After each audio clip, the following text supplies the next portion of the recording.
शंकर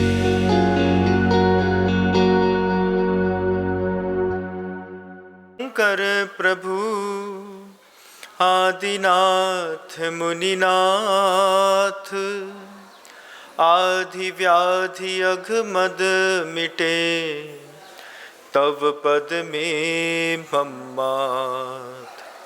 चरण शरण है आपके, तारण तरण जहाज, भव दधी तट तक ले चलो, करुणा कर जिन राज।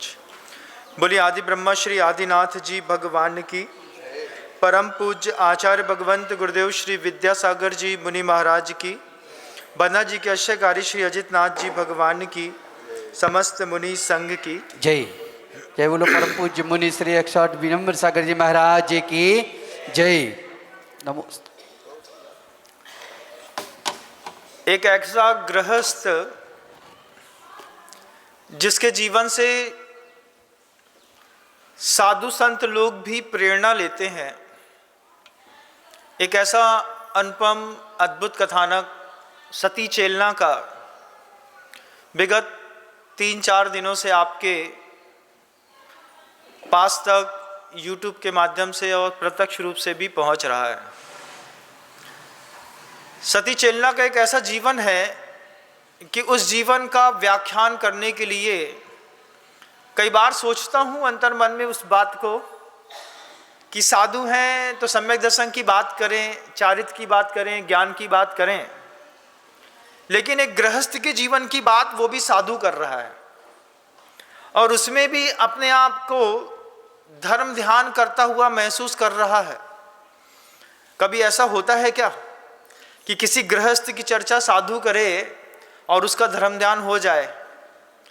लेकिन इतिहास में कुछ लोग ऐसा नाम दर्ज करा जाते हैं, गृहस्थ होने के बावजूद उनके कथानक को बोलने, सुनने, पढ़ने में जब आचार्यों को लिखने में सौभाग्य महसूस हुआ तो हम जैसे छोटे से सामान्य साधुओं को बोलने में भी अपने आप में गौरव महसूस होता है।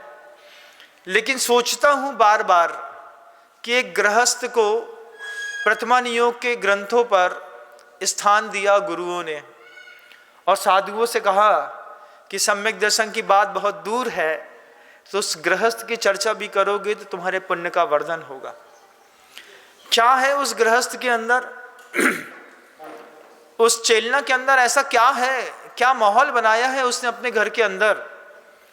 गुरुओं ने कहा कि जब भी मौका मिले ऐसे अनेक गृहस्थों के उदाहरण से आप अपने सम्यक्त को भी पुष्ट कर सकते हैं, ज्ञान और चारित्र को भी निर्मल करने की आप प्रेरणा ले सकते हैं।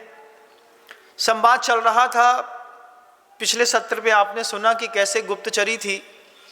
उस गुप्तचरी ने चेलना के गृहस्थ जीवन में अंदर तक प्रवेश किया।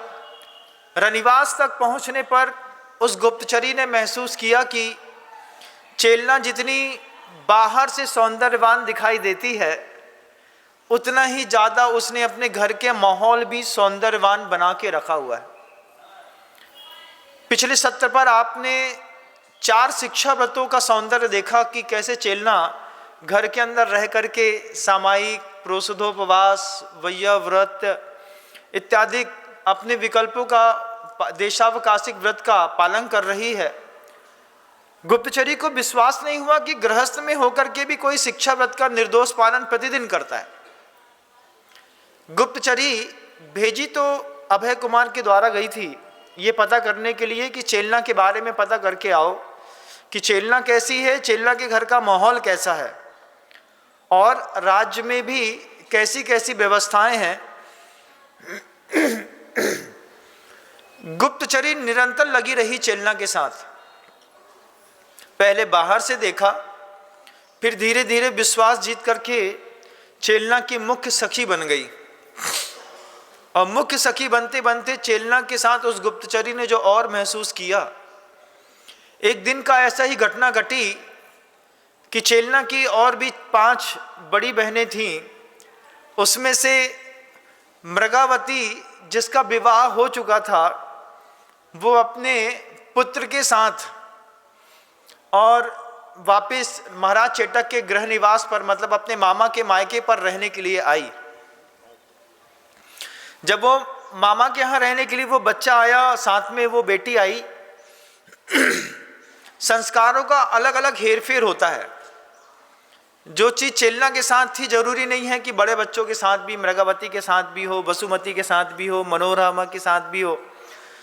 मृगावती के उतने पवित्रतम संस्कार तो नहीं थे जितनी चेलना अपने इस जैन धर्म के संस्कार से आप्लावित थी। और मृगावती का पुत्र आया। पुत्र आते साथ ही जैसे ही उसको मार्ग दिया गया, चेलना मृगावती के पुत्र की मौसी लगती थी। और मौसी लगने के साथ सिर्फ मौसी शब्द तो अपने यहाँ बोलते हैं, वैसे प्रायः करके उसका शब्द का नाम मासी है। ये मौसी तो बिल्ली को बोला जाता है, बिल्ली मौसी। लेकिन कायदे से जो मासी होती है उसका नाम मासी रखा जाता है, कि अगर माँ नहीं हो या फिर माँ उपलब्ध नहीं हो तो जो बच्चे को माँ के जैसा प्यार देती है, दुलार देती है, उसको मासी कहते हैं। और जो माँ से बढ़कर के प्यार और दुलार देता है उसको माँ कहते हैं। कि जिसमें माँ में तो एक माँ होती है, लेकिन मामा में दो माँ होते हैं बंधुओं। ऐसे ये भारतीय संस्कृति के अपने आप में अभूतपूर्व रिश्तों के सौंदर्य की कहानियां हैं। तो जब चेलना मासी के पास मृगावती का पुत्र पहुंचा, तो मृगावती का पुत्र अपने पारिवारिक परिवेश में थोड़ा अहंकार पूर्ण था तो वो 8-9 साल का ही, लेकिन अहंकार कई बार छोटी उम्र में भी चेहरे पर दिखाई देता है। मृगावती के पुत्र ने आते साथ ही एक रजत की बहुत सारे खूबसूरत फूलदान पर एक लात मारी, तो वो फूलदान गिर गया। फूलदान जैसे ही गिरा, सामने उसकी मौसी चेलना बैठी थी। चेलना ने प्यार से मृगावती के पुत्र को स्नेह देकर के बुलाया कि बेटा इधर आओ। बुला करके पास में बैठा करके बोलते हैं कि अगर तुम्हें अपनी मासी का प्रेम चाहिए है, मासी से बात करनी है, तो सबसे पहले उस फूलदान से जाकर के क्षमा मांगनी पड़ेगी। जब मासी ने कहा कि फूलदान से जाकर के क्षमा मांग करके आओ हाथ जोड़ करके, तो मृगावती का पुत्र कहता है, मासी वो तो फूलदान है, फूलदान में थोड़ी जान थोड़ी होती है, और क्षमा तो जानदार प्राणियों से मांगी जाती है। तब मासी कहती है, नहीं बेटा, अजीव कृत भी जैन शासन में असंयम होता है। बुद्धिपूर्वक या अबुद्धिपूर्वक अगर हमने मृत प्राह दिखने वाली वस्तुओं को भी दुरुपयोग किया, या फिर बुरे भाव के साथ उसको फेंका, या फिर उसको छिन्न भिन्न किया, ये भी जैन दर्शन में मान्य नहीं है। कभी गुस्सा आती है तो गिलास फेंक दिया, कभी गुस्सा आती है तो दरवाज़ा बहुत तेज से फट्टे से बंद कर दिया, कभी बहुत तेज क्रोध आया तो कुकर उठा करके रोड पे फेंक दिया, टंकियां फेंक दी, और इसमें लगता है कि कोई हिंसा नहीं हो रही। लेकिन जैन शासन इसको भी असंयम मानता है। और चेलना का तो मानना था इस बात को लेकर के कि बादल दुनिया में कहीं भी पैदा हो, अगर वो बादल बना है तो कहीं ना कहीं तो जा करके बरसेगा। आकाश में दिखने वाला छोटा सा बादल भी बंधु, वो चाहे अंडमान निकोबार से उठा हो, चाहे गहरे बीच समुद्र से, लेकिन अगर कोई बादल बना है तो आसमान में यात्रा करते करते करते यहाँ नहीं तो वहाँ, लेकिन कहीं ना कहीं तो बरसता है। संस्कार भी बादलों के जैसे होते हैं, हम थोड़ा थोड़ा इकट्ठा करते हैं, यहाँ नहीं तो वहाँ, इस उम्र में नहीं तो उम्र के अगले पड़ाव में, और यहाँ नहीं तो वहाँ अगली पर्याय में भी वो संस्कार काम करता है बंधु। चेलना मासी ने बच्चे से कहा कि जाओ फूलदान के से माफ़ी मांग करके आओ, उसके सामने हाथ जोड़ के आओ। बच्चा 9-10 वर्ष का था, सहम गया और जाकर के फूलदान को गौर से देखता है। शुद्ध स्वर्ण का फूलदान बना था, जिसमें छाया में पनपने वाले पौधे वहाँ पर अपनी खूबसूरती बिखेर रहे थे। और चेलना ने के कहने पर जब वो बालक वहाँ पर जाकर के उसके सामने, फूलदान के सामने हाथ जोड़ करके क्षमा मांगा, तो चेलना को बड़ी प्रसन्नता हुई। फिर पास में बुला करके बच्चे को कहते हैं कि एक अच्छा फूल जो होता है सिर्फ उसकी खूबसूरती से वो खूबसूरत नहीं होता। एक अच्छा फूल अच्छी खूबसूरती के साथ साथ अपनी सुगंध के कारण प्रसिद्ध होता है। आप लोग भी, आपके घर के बच्चे भी घर में फूल के जैसे खूबसूरत तो दिखते होंगे, लेकिन उसके अंदर अगर मान लीजिए सुगंध नहीं है, चारित्र की, चर्या की, ज्ञान की, दर्शन की, शक्ति की, ये खुशबुएं हैं। जो खुशबू वक्त रहते अगर पैदा कर दी तो बहुत अच्छी बात है, और नहीं तो फिर सब कुछ गड़बड़ है। गुरुदेव इस बात को बिल्कुल साफ साफ कहते हैं कि सही समय पर सही जानकारी अगर पहुंचा दी है तो आप वक्त रहते इंसान को भगवान बना सकते हैं। बहुत बड़ी बात गुरुदेव कहते हैं कि सही समय पर सही जानकारी बच्चों के दिमाग में फीड कर दी तो वक्त रहते आप इंसान को भगवान बना सकते हैं, और नहीं तो फिर भगवान के सामने जा करके भी इंसान को भगवान नजर नहीं आता। तो ये समय था, एक टाइम पीरियड था छोटे से बच्चे की उम्र का। उस समय मौसी ने, चेलना ने गुप्तचरी, वह बागल में सखी के रूप में बैठी थी, वो गुप्तचरी जब चेलना और अपने मृगावती के पुत्र का संवाद सुनी तो सुन करके फिर गुप्तचरी को अंदर से एक हुंकार उठी कि जहाँ से मैं आई हूँ वहाँ पर कर्म की रंगीन दुनिया है।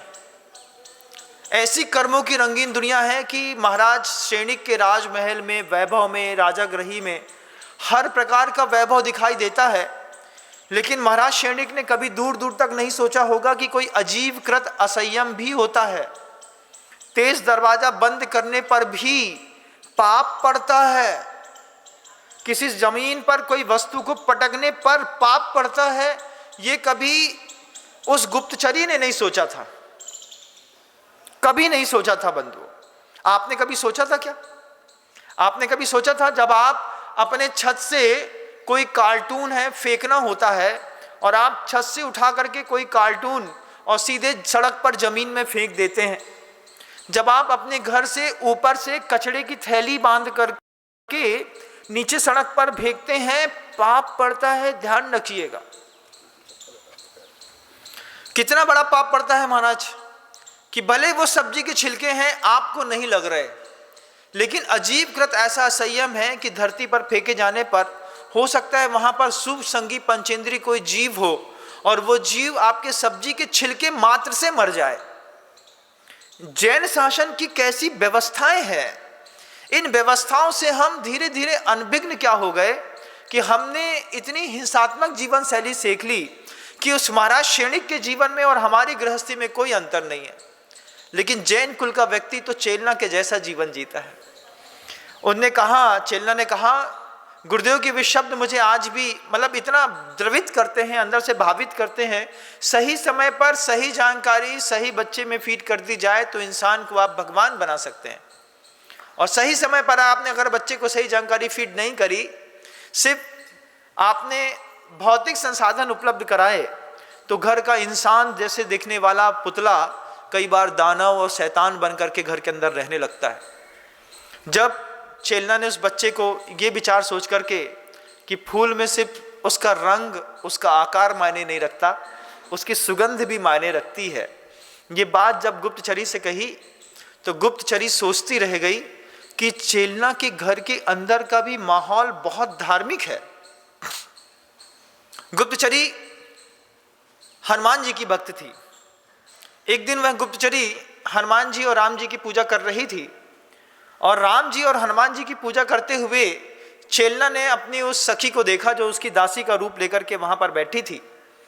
और दासी चेलना से कहती है कि स्वामिनी आप भी पूजा कर लीजिए। जैसे ही दासी ने कहा कि आप भी हनुमान जी और रामचंद्र जी की पूजा कर लीजिए, चेलना दासी से गंभीर शब्दों में मुस्कुराते हुए कहती है कि जैसे तेरे हनुमान के लिए राम का कोई विकल्प नहीं है, ऐसे ही इस चेलना के लिए जैन धर्म का कोई विकल्प नहीं है।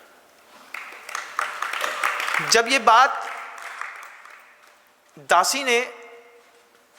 दासी से कही चेलना ने, तब चेलना के उस शब्द को सुनकर के दासी को लगा कि धर्म चेलना के अंतरंग में कितना गहरा बैठा है।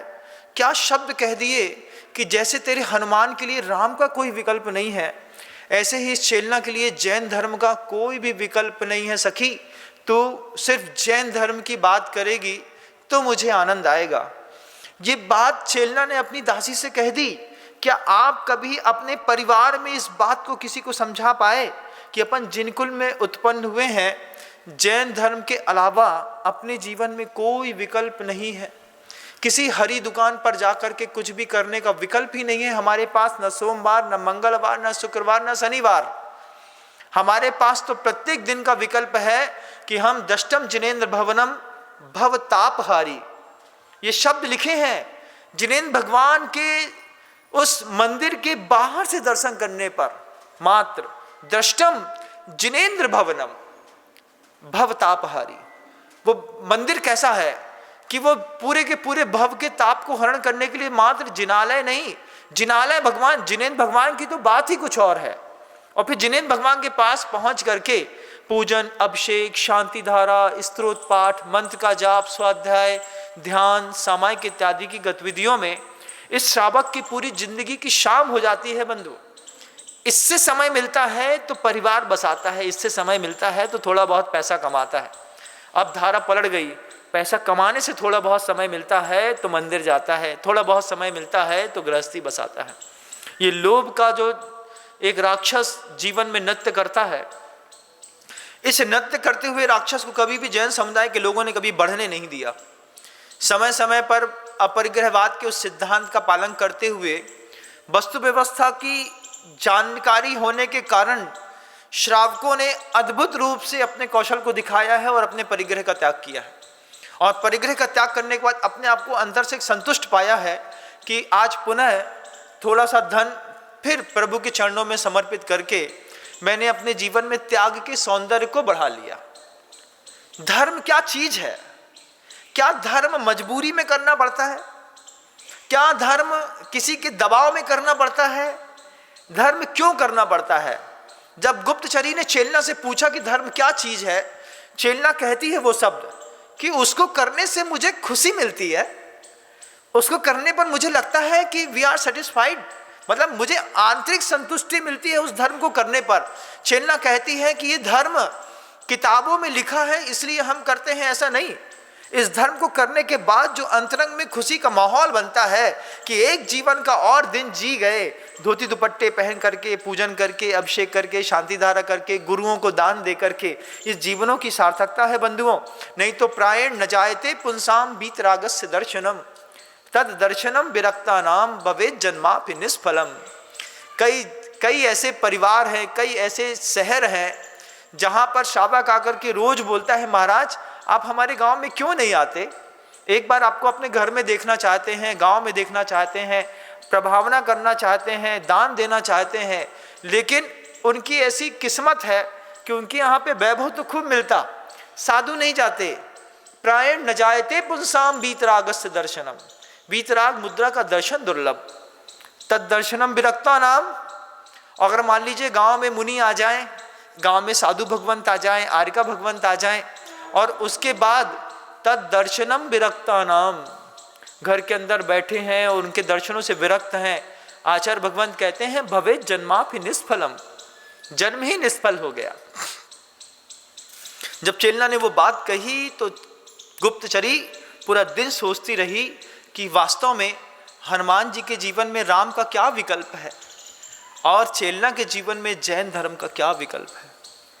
अंदर रह करके गहराइयों में गुप्तचरी ने जब घर का माहौल देखा तो देखा कि हर पानी पीने के जो पात्र बने रहते थे, उन पात्रों के बगल से एक मोटा छन्ना रखा रहता था, और वो छन्ना भी इतना व्यवस्थित था कि वो छन्ने को चंदन की लकड़ियों के बीच में ऐसा व्यवस्थित फंसाया और बनाया गया था कि चंदन के उस छन्ने के नीचे पात रखे रहते थे। आप ऊपर से पानी निकालते थे, उस चंदन की लकड़ी में फंसे हुए शुद्ध लट्ठे के कपड़े को, जो मोटा और घना था, उस बस से पहले पानी छाना जाता था और चंदन की खुशबू कपड़े पे और कपड़े की खुशबू पानी से होती हुई उस प्राणी के जब अंदर जाती थी तो चंदन की लकड़ी की ठंडक आदमी की देह तक उतर जाती थी।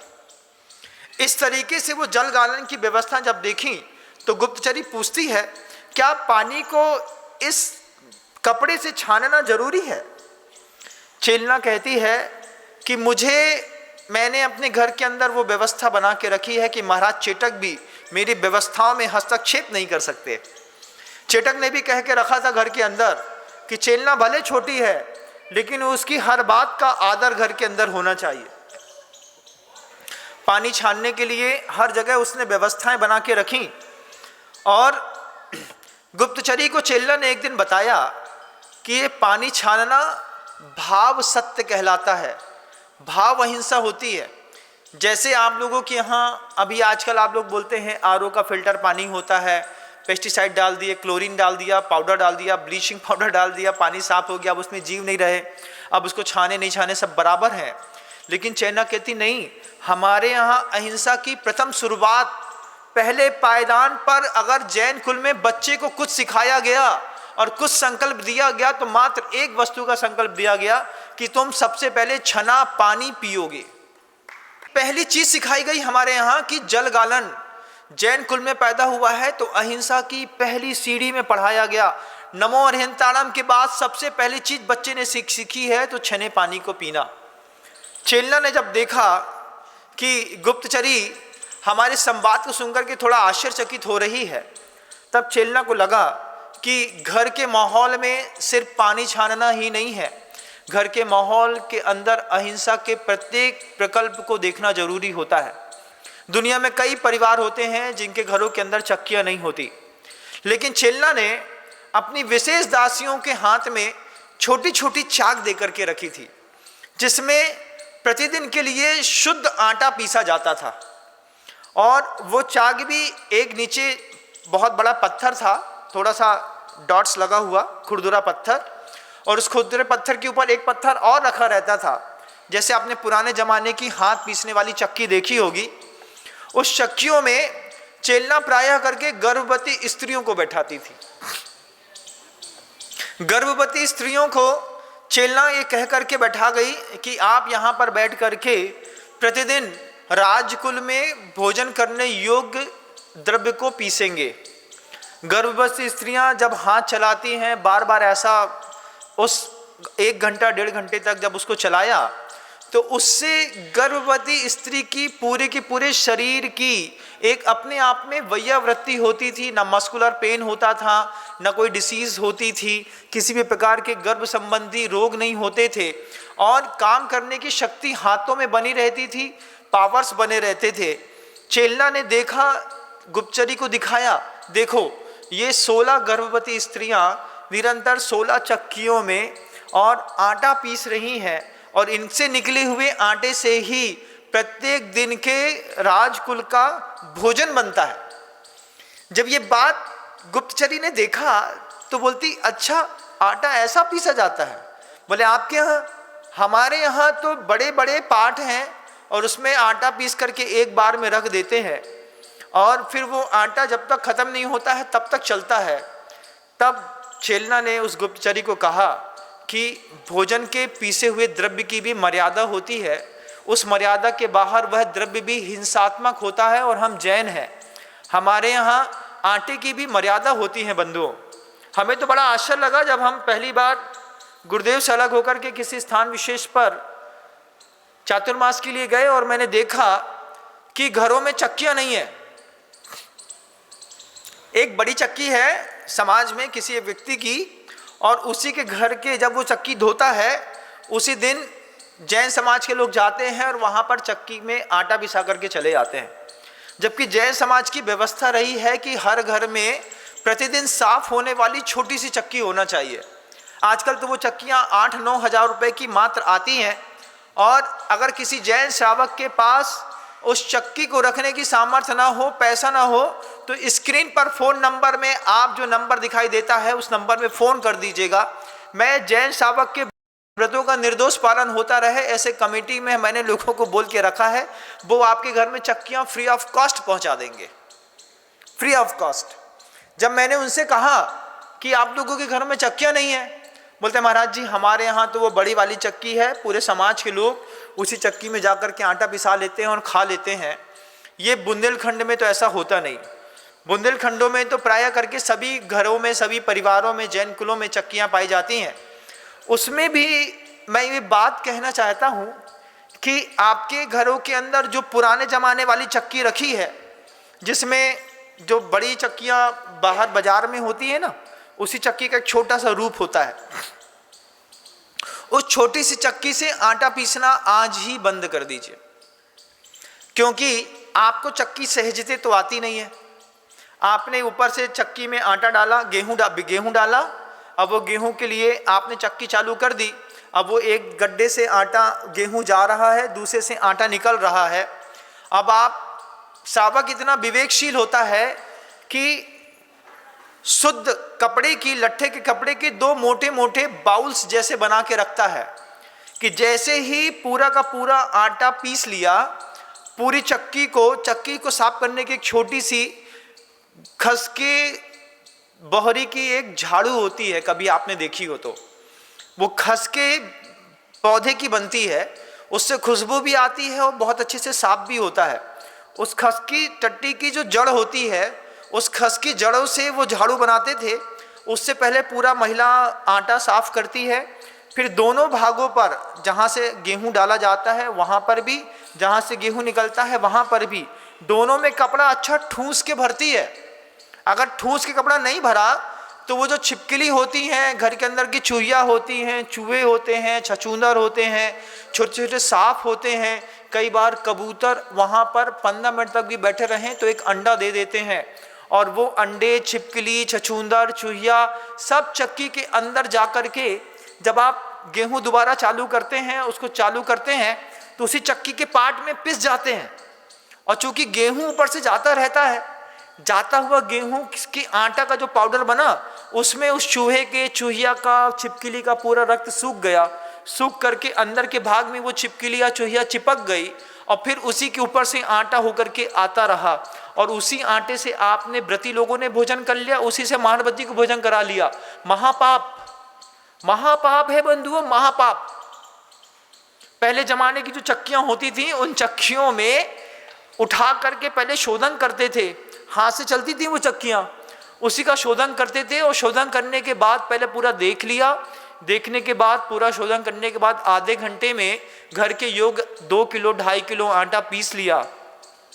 महिलाओं का सुबह से काम रहता था कि सुबह सुबह नहा धोकर के आई, देव दर्शन किया, चक्की चलाई, घर के लोगों के लिए आटा पीस लिया। अधिकतम 2 दिन 3 दिन की मर्यादा वाला आटा पीसा। 3 दिन में फिर कभी दोपहर में मौका मिला तो दोपहर में पीस लिया, कभी संध्या होने से पहले पीस लिया। लेकिन रात में कभी भी चक्की नहीं चलाई जाती, ये बात भी ध्यान रखिएगा। चेल्ला ने जब पहली बार गुप्तचरी को दिखाया कि चक्की इस तरीके से होती हैं, छोटी छोटी पाटों की चक्कियां हैं, 16 गर्भवती स्त्रियों को रख दिया, ये राजकुल में खाने योग्य भोजन को प्रतिदिन यहाँ पर पीसती हैं। गुप्तचरी देखी तो देखती रह गई। आप भी अपने घर की चक्कियों को देखिएगा कि पिछली बार आपने अपने घर की चक्की कब साफ करी थी, आपको भी याद नहीं है। बोले चक्की कब साफ की जाती है? जब मुनि महाराज जी गांव में आते हैं तो उस दिन, एक दिन पहले चक्की साफ करते हैं लोग, पूरा खोलते हैं, धोते हैं, उसकी वायरिंग फंसाते हैं, प्रॉपर टाइट करते हैं, फिर गेहूं पीसते हैं, उसमें हल्दी पीस लेते हैं, सब पीस लेते हैं। ये चक्कियां जिनके घरों में है, आज निकाल करके बेच बाँच करके फुर्सत हो जाइए। जमाना बहुत अच्छी टेक्नोलॉजी वाला आ गया। 8,000-9,000 रुपए की छोटी सी चक्की आती है।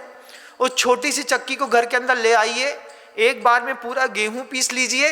गेहूं पीसने के बाद उस चक्की में बहुत अच्छी सुविधा है, सिर्फ एक थोड़ा सा एंगल खोला नहीं और पूरी की पूरी चक्की खुल जाती है। साफ शुद्ध कपड़े से पूरी चक्की साफ कर लीजिए, 5 मिनट का काम लगता है। और संगी पंचेंद्रिय जीवों की रक्षा करिए और अपने परिवार की भी रक्षा करिए। छिपकली, सांप, बिच्छू के पीसे हुए आटे से जब घर के अंदर रोटियां बनती हैं तो किसी को ना चाहते हुए भी घर के अंदर घर की दादी को, माँ बहनों को सफ़ेद दाग हो जाता है। कभी मकड़ी पिस गई, मकड़ी अंदर चली गई, धीरे धीरे धीरे चलते चलते 30 प्रकार की मकड़ियाँ होती हैं, उछलने वाली, धीरे चलने वाली, बड़ी, छोटी, काली, चितकबरी, बिल्कुल बारीक दिखने वाली। जितना बारीक जाला बनाती हैं पता नहीं चलता, लेकिन उन चक्कियों में हम ऊपर और नीचे कहीं पर भी वो ठूसते तो है नहीं कि कपड़ा फंसा दिया हो। अभी भी देखिएगा आपके घरों की चक्कियाँ ऐसी रखी हैं और घर के अंदर चूहे से परेशान हैं, घर के अंदर हम चींटे चींटी से परेशान हैं, और आटे की खुली महक में तो ये सब आते ही हैं।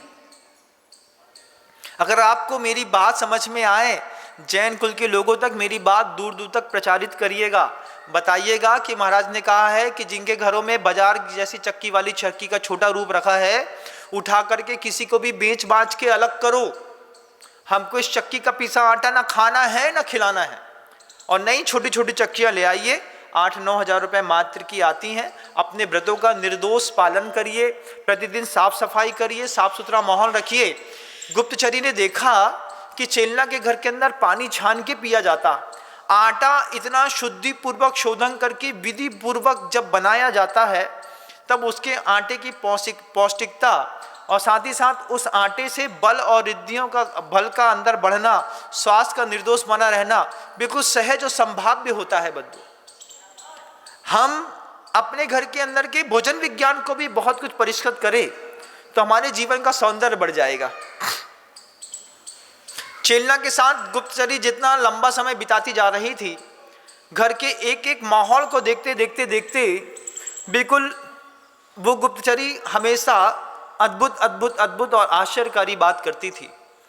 चेलना की शब्दों से पहली बार उस गुप्तचरी को पता चला कि आत्मा के 4 गुण होते हैं। गुण तो आत्मा में अनंत हैं, जैसे अनंत गुणों में अनंत दर्शन, अनंत ज्ञान, अनंत वीर, अनंत शक्ति, अनंत छायिक दान, लाभ, भोग, उपभोग, ये सब अनंत अनंत होते चले जाते हैं। अनंत गुण हैं, छायिक 9 लब्धियाँ भी हैं। और अनंत गुणों में कई लोग वैसे होते हैं कि बस 2-4 गुणों को पकड़ करके उनका ही व्याख्यान करते रहते हैं। चेलना ने दिखाया उस गुप्तचरी को कि आत्मा के अनंत गुणों में से 4 गुणों की सर्वाधिक प्रसिद्धि है जैन शासन में।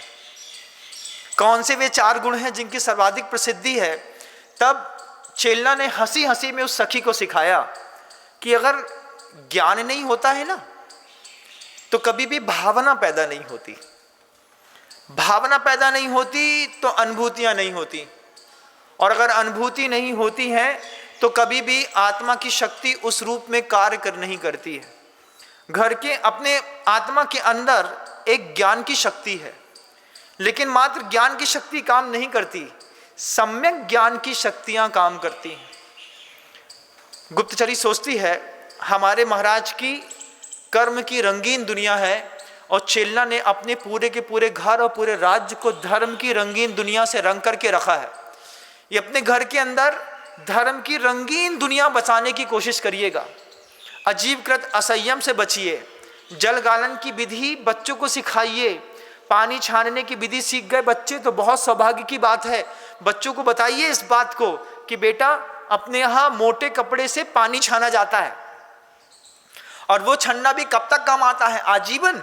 आजीवन नहीं, जैसे ही पानी छानते छानते जिस भाग से पानी छनता है उस भाग का रंग बदल जाता है, हल्का लाल हो जाता है, नीला हो जाता है, बदरंगे कलर का हो जाता है, तो महिलाएं उस छन्ने को हटा देती हैं। उस छन्ने को हटा करके उसकी अभी उपयोग की और कई श्रेणियां हैं। उस छन्ने को हटाया और नया छन्ने से फिर पानी छानने लगे। क्यों? क्योंकि कपड़ा पानी छानते छानते जीव पैदा होने के कारण सड़ गया। अब कपड़ा फटा नहीं, कपड़ा तो मजबूत है, लेकिन रंग बदलने से कपड़े की शक्ति और कपड़े की जल गालन की विधि में दोष पैदा होने लगे। तो माँ बहनें मोटे कपड़े से पानी छानती हैं, और जब देखे कि इस पानी के छन्ने में दाग आ गया है तो छन्ने के उस दाग वाले छन्ने को उठाती हैं। वहाँ पे सबसे पहले एक ताज़ा नया छन्ना रख दिया जाता है। घर के अंदर 15-20 मीटर लट्ठे का मोटा कपड़ा रखा रहना चाहिए हर जैन कुल के अंदर, कि महिलाओं को पता नहीं कब छन्ना जरूरत पड़ जाए। अब उस छन्ने के कपड़े को निकाल करके वो महिलाएं क्या करती हैं, महिलाएं उस छन्ने कपड़े को उठाती हैं, कैंची से काट देती हैं थोड़ा सा, और बाकी के पूरे कपड़े को घर के अंदर जो रोटियां बनती है ना, कभी आपने देखा होगा कि रोटी बनने वाले रखते हैं जिसमें रोटी, उस बर्तन में भी कपड़ा बिछाया जाता है, क्योंकि उसमें भी गर्मी के कारण ऊष्मा रहती है, और ऊष्मा वाष्प जब पानी बनती है तो रोटी पसीज जाती है। तो रोटी ना पसीजे, इसलिए वो छन्ने के कपड़े को जिसको हटाया है, महिलाएं उठा करके उस छन्ने के कपड़े को जिसमें रोटी रखी जाती हैं, पूड़ी रखी जाती हैं, उस छन्ने में नीचे बिछा देती हैं। अभी उस छन्ने का जीवन खत्म नहीं हुआ, उस छन्ने की एक प्रयोग धर्मिता खत्म हुई, और जैसे ही उस छन्ने का उसको लगे कि ये छन्ना अब रोटी के कपड़े में अंदर रखने लायक भी नहीं रखा है, तो उसको उठा करके वो घर के अंदर पोंछे में काम में लाती हैं। उसमें काय के घिनौची के कपड़ा कहलाते हैं कुछ, कभी आप लोगों को पता हो, कुछ सुना, नाम भी सुना हो तो पता चलेगा, कुछ सोध के कपड़े कहलाते हैं। घर के अंदर के चौके के अंदर के बर्तन साफ करने के कपड़े अलग होते हैं, और बाहर के कपड़े अलग होते हैं, जिससे गैस की पट्टी साफ करी जाती है, बर्तन साफ किए जाते हैं, पोछे जाते हैं। फिर वही छन्ना का कपड़ा रोटी के बक्स से निकल करके इन सारे कामों में आता है। इन सारे कामों में खत्म होने के बाद वो छन्ना मर गया, ऐसा नहीं, वो छन्ना फिर घर के अंदर पोंछा लगाने के काम आता है। पोंछा लगाते हुए भी वो छन्ना जब मर जाता है तो फिर बाहर खड़ी गाड़ी साफ करने के काम आता है, और जब गाड़ी साफ करने के काम भी नहीं बचा, तब उठा करके वो हमारे जैन कुल की महिलाएं उस छन्ने को उठा करके कचड़े में फेंक देती हैं, और फेंके हुए कचड़े फिर दूसरे काम में आ जाते हैं। इस तरीके से तो छन्ने की यात्रा होती जैन कुल के अंदर। तुम्हारे घर के अंदर तो भैया बात छन्नी पड़ी है, प्लास्टिक की छन्नी उठाई, पानी में लगा दो। प्लास्टिक की छन्नी से पानी छनत है, चाय छनत है, कछु नहीं छने प्लास्टिक की छन्नी से, जब प्लास्टिक की छन्नी को छन्ना नहीं होए। और वे लट्ठे के कपड़े जिससे आपने सिलाई करके वो जो नालों के ऊपर बांध देते हैं ना, उससे भी पानी नहीं छनता। जिसमें सूजी घुस गई निकल गई, सूजी घुस गई निकल गई, उसमें सिलाई हो गई, उस सिलाई से पूरा का पूरा पानी अनछना हो जाता है। इतनी बारीकियों से जब चेलना के घर के अंदर का माहौल उस गुप्तचरी ने देखा, तो गुप्तचरी सोचती है कि वास्तव में पूरे के पूरे राजागृही में, पूरे के पूरे मगध के साम्राज्य में इस तरीके के धर्म की जरूरत है, जिस धर्म के कारण हमारे घर का कोई भी व्यक्ति सांवला नहीं पड़ेगा। आपके पति से जब आपकी शादी हुई तब पति बहुत गोरे दिखते हैं, फिर धीरे धीरे भाई पता नहीं कहाँ भाव इनको चेहरा को कलर ही बदल लगाओ, कलर नहीं बदल लगाओ, तुम्हारे खिलावे पिलावे घर के अंदर की अगर धार्मिकता का माहौल होता तो तुम्हारा पति तुम्हारे चेहरे के जैसा गोरा दिखाई देता। लेकिन वो मेहनत करता रहा, घर के अंदर का अशुद्ध भोजन करता रहा, अशुद्ध भोजन का प्रभाव धीरे धीरे उसके शरीर पर चढ़ा, कसाय के परमाणु चढ़े, माहौल बिगड़ा, और पति का रंग बदल गया। पत्नी बढ़िया आज भी वैसी की वैसी दिख रही है, वैसी वो दिखती वैसी नहीं है, 10-20 डांट तो यहाँ पे बनी जाते हैं, फिर उसमें पोता पाती से कुछ भी आप कर लें, बात अलग की बात है। लेकिन ऐसा होता है। जब देखा कि घर का माहौल चेलना ने ऐसा बना के रखा है, तो वो गुप्तचरी देखती रह गई। वो सोचती है युवराज अभय कुमार को जाकर के मैं क्या बताऊंगी कि चेलना चेलना नहीं है, साक्षात सरस्वती है, साक्षात देवी है। आप उस चेलना के चरित्र से अपने घर के चरित्र को एक बार को रिलेट करके देखिएगा कि चेलना घर के अंदर छने हुए पानी की इतनी अच्छी व्यवस्था करती है, आटे की व्यवस्था करती है, हम क्या ऐसी व्यवस्था कर पा रहे हैं कि नहीं? आपके समृद्ध होने का कुछ तो सुख आपको भी मिलना चाहिए ना। आपके पैसा वाले होने का आपके जीवन में क्या सुख है? जब पैसा वाले घरों में पत्नी चटनी नहीं बना सकती हो, टमाटर सॉस खाना पड़ता हो, बे मिर्ची नहीं बघाड़ सकती हो तो चिली का सॉस खाना पड़ता हो, घर के अंदर रोटी नहीं बनाती हैं तो जोमेटो स्विगी से सब्जियां बुलानी पड़ती हो, काय का सुख है तुम्हारे पास? तुम्हारा पैसा जब तुम्हारे भोजन के काम नहीं आ रहा, तुम्हारी निद्रा के काम नहीं आ रहा, तो क्या पैसा भोगने के काम आ भी रहा है कि नहीं? सोचो तो सही थोड़ा सा, तब पता चलेगा कि पैसा होना अलग बात और पैसे के कारण सुखी होना अलग बात। पैसे से सुख पैदा होता तो कई धनाढ़ पैसा होते, सुखी होते। वे आलू का चिप्स, केला का चिप्स खरीद के खा तो सकते हैं, लेकिन घर में कुछ बना नहीं सकते। महाराज हमारी बाप पढ़ी लिखी इतनी है कि बस 40 लाख रुपया साल कमात। आप अपने सौभाग्य को वर्धित करें। शब्दों को विराम देता हूँ। गुरुदेव श्री विद्यासागर जी महाराज।